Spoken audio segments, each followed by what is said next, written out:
What's up, guys? Welcome to Daily Dose of Reddit. This is your host, Zach, and today's subreddit is r/IDontWorkHereLady. I got a burp. Alright, this story's called, Actually, Ken, I don't work here anymore. Or for you. A friend of mine recently reminded me of this, the absolute best time I ever had dealing with a Karen in the wild. It happened about 30 years ago, so I'm going strictly by memory here. I also have no clue what the name for a male Karen is, so I'll call him Ken. It's actually a pretty good one. Sorry this came out so long, but I think you'll enjoy. I used to work for a chain convenience store, and back in the late 80s, it ran into financial trouble. Corporate decided that, to cut costs, they would sell off and shut down all locations that didn't have a gas station attached. This included my location. Once the stores were sold or closed, our position would be eliminated and we'd be out of a job. Although I was the only assistant manager of our location, I was effectively running things as corporate had decided to pull my manager off to a different location, and the assistant would be good enough since the store was closing anyway. Now on to the story. Here's the cast. Head honcho, guys from corporate in charge of selling the store, slightly involved near the end. Ken, entitled dude who bought our location. And of course, moi.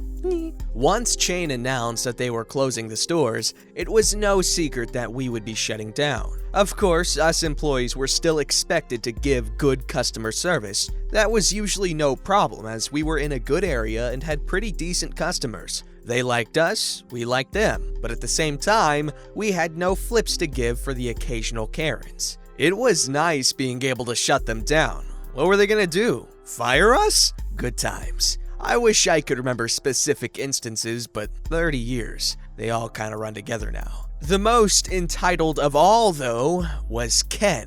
Turns out, he'd bought our location from chain, and would be taking over in about a month and a half. During that time, I was working with head honcho guys from corporate, doing things at the store level for the sale. Meanwhile, Ken came in a few times a week, demanding that certain things be done, as if he already owned the place. He wanted us to change displays, order specific products, etc. Head honcho guys had already told me to ignore his demands, so all of them were met with some variation of, "No, Ken, I work for chain, not for you, and this isn't your store yet," which sent Ken off in all his huffing glory, yelling that I wouldn't be acting like that once he ran the place. Fast forward to the final day. All the other employees had worked their last shifts, and as acting manager, I opened the store that morning. Head honcho guys arrived to go through whatever they needed, and shortly before noon, Ken showed up. Ken and head honcho guys went in the back, and once they came back out,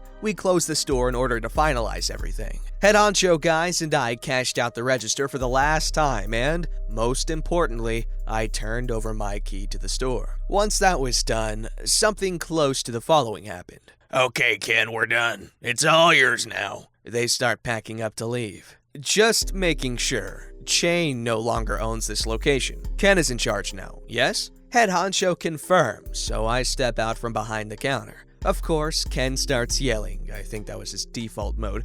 "Where do you think you're going?" "Home. What does it look like?" "You get back here and get your butt behind that counter where it belongs." "No, I don't work for you." "What do you mean, no? I told you things would be different when I took over, and now you have to do what I tell you to do." With a huge grin on my face, I say, "You just don't get it, do you?" Ken looks confused. "You bought the store, you bought the inventory, but you did not buy the employees, and you sure as hell didn't buy me." So I'll say it one last time. I don't work for you. Never have, never will. And since chain store number 1234 no longer exists, I don't work there anymore either. Since I'm no longer needed here, nod to head honcho guys, I'm leaving. Ken starts sputtering and yelling incoherently, realizing he now has nobody to work the register as I walk to the doors for my last time. Of course, I can't help myself. As I'm pushing the door open, I turn around, give Ken my best customer service smile, and a cheery, "Have a nice day!" If I recall correctly, the store didn't open again for a couple of days, at least, while Ken tried to hire some employees. But anyone from the neighborhood who had seen him treating us so badly before the sale wanted nothing to do with him. And even once it reopened, it didn't last long. I've seen some comments going on about employment contracts, how our job should have transferred to the new owner, etc. So just to clear things up a bit, I hope, the US doesn't have employment contracts, as apparently other countries do. As noted in the original post, corporate told us up front that once the store was sold or shut down, we would be out of a job. If Chain had been bought out by another company, then maybe our jobs would have transferred over. But Ken bought one location, not Chain as a whole or even multiple locations. Ken never asked any of us if we wanted to stay on and work for him. As one commenter added, "You don't have enough money to afford me anyway," or something close to that. Several commenters have tried to guess which chain this was, but I haven't seen a correct guess yet, as of this edit anyway. I'm a bit hesitant to add that since, much to my surprise, Chain is still in existence. Although I googled them after posting this story, and according to their website, they're down to less than a dozen stores now. Wow, how far they've fallen. They had like well over 1,000 locations if the 1, 2, 3, 4 is anything to go by. And I'm not saying that's the actual store number, but there was 4 digits. Or were 4 digits. Grammar. But anyway, that must have been pretty satisfying. It must be kind of cool working for a store that's closing down, other than the imminent unemployment part. However, if you have something lined up for when the store closes, and you can just be a jerk to anyone who's a jerk to you, I would thrive. I would absolutely just freaking love it there. Let me know in the comments below if you've ever had any experiences working for a closing location and you could just go off on these Karens and Kens. Also, great story, thank you for sharing. Alrighty, this story's called, "I don't want to be on the news, don't put me on camera." Not sure if this fits, but wasn't sure where else it would. I was standing in line to get into the supermarket today, and the person just before me was a surly older gentleman who was not wearing a mask or facial covering, and appropriately, wearing a biker jacket with a big patch that read, "Screw helmet laws." The store has someone at the front door, usually a teenager or an elderly greeter, whose job it is to ensure everyone entering the store has a face covering, per their nationwide corporate mandate and under our state law. As the man arrived at the greeter, who could not have been a day under 65, she said, "Excuse me, you need a face covering to enter?" He said to the old woman in this macho authoritative voice, "No, I don't, it's okay," and tried to walk into the store. The old woman goes, "Actually, sir, you do. It's not just policy anymore, it's the law." And he starts spouting off about how it's an unconstitutional law and how the greeter isn't in a position to enforce laws. A minute or two pass and people further back who can't see what's happening at the front of the line are getting restless. They begin to try and see what's happening. The guy is saying, "Look, you're holding the line. If the masks really do work, then everyone who's wearing one is safe, right? And if they don't, then why do you care?" And she was getting kind of desperate at this point and said, "Well, sir, it's because I could lose my job if I let you in there." This is where I come in.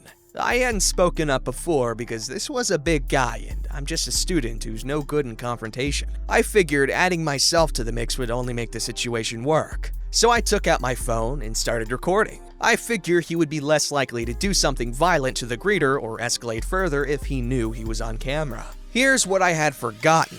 I was wearing a shirt from a 5K that was sponsored by our local news. So I had Channel X Eyewitness News in huge print across the front. The guy's wife goes, "Good Lord, Howie, the news is filming. What if my work sees this?" So he turns to me and starts telling me he doesn't consent to be on TV, and starts making a speech how we're all treading on the Constitution, not respecting people's rights to bodily autonomy or privacy. I'm trying to tell him that I'm not with the news, and he's like, "I don't care if you're on the clock or not. I don't want to be on camera, and I won't be forced to wear anything I don't want to wear. When did we forget that this is America?" Now this is where it got crazy. The line stretched all the way around the building, and people towards the end were realizing it hadn't moved in a while and were coming up to investigate. An even bigger, more macho guy comes lumbering up and asks what the problem is. Sees this guy going off at the terrified elderly greeter,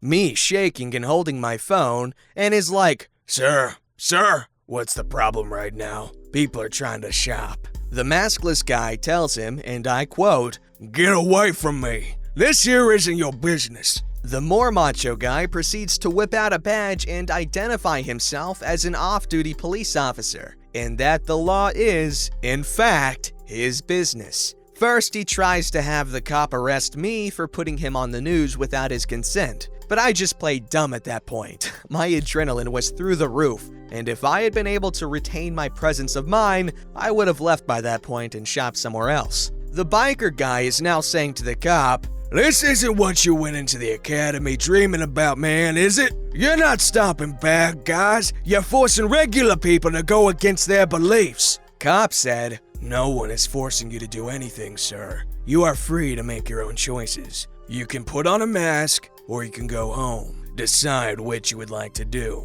because there is a line here. Nah, he already crossed that line. The biker guy keeps saying he isn't doing anything illegal and he has a right to shop in a public business. And the cop just shakes his head and starts quoting the official mask law that the guy is breaking at him. But the biker guy is just talking over him at that point, and the cop realizes he isn't getting anywhere. So the cop says, Look, I don't want to escalate this, but you're not giving me a choice in this situation.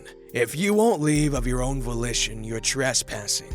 And starts to explain what will happen. The biker guy is ready to stand firm and says he knows he's in the right, but his wife is smarter and says, Jesus, Howie, are you insane? The man's a police officer! And very ashamedly apologizes as she forces him to leave with various threats. Took nearly 15 minutes to get into the store, caused a major backlog of shoppers, and made a poor elderly woman fear for her safety. Just wear the mask or get your groceries delivered. I mean, seriously, people, of all the hills to die on. Well put, dude, well put. Also, fantastic job recording that interaction. That's actually a really good idea. If you're not quite okay with getting directly involved, it's a good idea to at least record so that way the innocent stays innocent and the guilty is guilty. Unless it's the mafia, don't record the mafia. I'll never make that mistake again. I miss my right hand, guys. I used to work here, lady. The wife encouraged me to share this old story from my college days. So here goes. Background. I used to work at a convenience store in my college days, one famous for its partially frozen, slurpable drinks.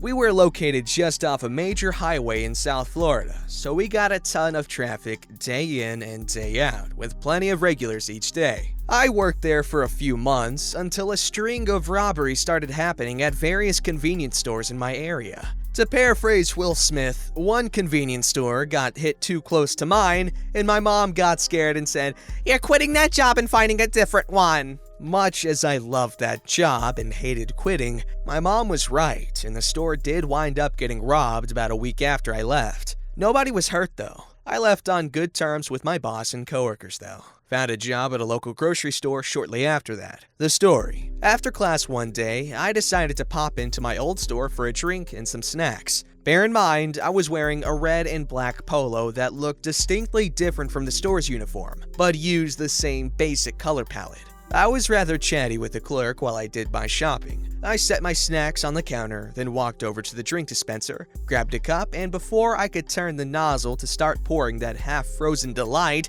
I could hear the familiar call of a wild Karen behind me. Excuse me? Yes? Can you pour me a large red one?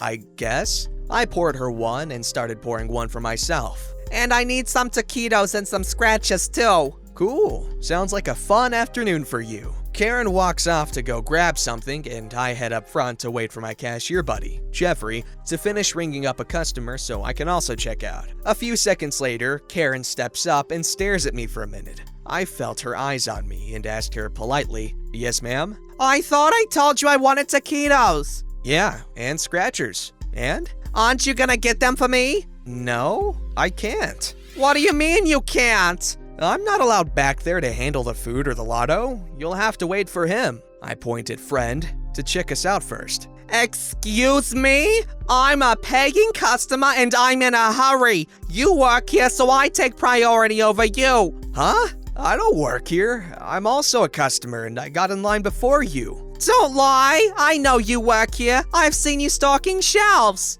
Oh, I used to work here a while back, but I quit some time ago. Maybe that's why you recognize me? Very funny. Now quit being lazy and do your job. It's bad enough that you're lying, but you're not even smart enough to realize you're wearing the uniform. So I know you're lying. I'm irritated at this point. Really? Of the two of us, who's the smart one? Look at my shirt and compare it to his. Do you see the style difference and lack of a company logo? Karen looks back and forth between me and Jeffrey, who's trying really hard not to laugh at my situation. We had a brief exchange of looks between us where I asked him to help me out, and he basically said, "Hell no, this is too funny." After a few seconds, Karen gets flushed, clearly embarrassed. Oh, you don't work here. Ding ding ding, we have a winner! Well, then why did you get my drink when I asked you? You're just confusing people now. No, I'm a nice person and helped you because you asked for it. You are clearly not, since you lack basic manners to say please, thank you, or even apologize for the misunderstanding. Karen to my friend, Why didn't you say something then? You kept yelling. I couldn't get a word in edgewise, and he could handle himself. Karen goes quiet and sheepishly asks my friend to get her taquitos and lotto scratchers, which he does while clearly suppressing a grin after finishing ringing me up. I grabbed my stuff and hauled off to the side. The register was right near the door, so I'm waiting there. Karen pays for her stuff and tries to walk past me, avoiding eye contact. Just as some final salt in the rudeness wound, I opened the door for her as she left and said after her, "You have a nice day now, ma'am." After Karen got in her car and pulled out, my friend doubled over in laughter at my situation. I threw a Twinkie at his head for not helping me out, then demanded a free taquito in my best imitation of Karen for the inconvenience. Jeffrey, if you're out there reading this, you're a butthole and I miss you. Hope everything worked out for you. Now I want an 80s movie with a scene like this, with an 80s uniform and all that crap. Now I'm really happy imagining that as an 80s movie. Wow. Man, the movies back then, they were just something else because I guess the lack of camera quality makes the experience more surreal as opposed to real, and it's just magical, man. I'm sorry, I'm having a moment now. That was a great story. That was a blast to read because I was just imagining it happening like that. The 50s and the 80s, obviously aside from sexism and racism and all that jazz, but just the way people dressed and the cars and the diners. Because in the 1980s, the kids from the 1950s are now adults who have money to own and operate their own businesses, so like the 80s diners are 50s diners because 50s nostalgia. Man, who's with me? Am I alone in this? Don't forget to like, subscribe, and hit that bell to never miss an episode.